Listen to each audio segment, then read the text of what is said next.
தெரிந்து கொண்டேன். கண்களை நான் மேலதான் வச்சிருந்தேன். என்னாலும் உனக்குள்ளே ஆலோசனை சொல்லி தந்தேன். ஏன் இந்த வேதனைகள்,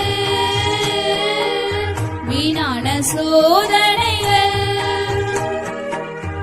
என்னை நீ மறந்ததெல்லாம் உன்னோட பாவங்கள். ஆனாலும் நான் மன்னித்தேன், உன்னை நான் நேசித்தேன். மண்ணென்று நினைவு கூர்ந்தேன், கண்ணுக்குள்ளே கண்ணீர் வருவதுமேனோ, நெஞ்சுக்குள்ளே என்னை மறந்தது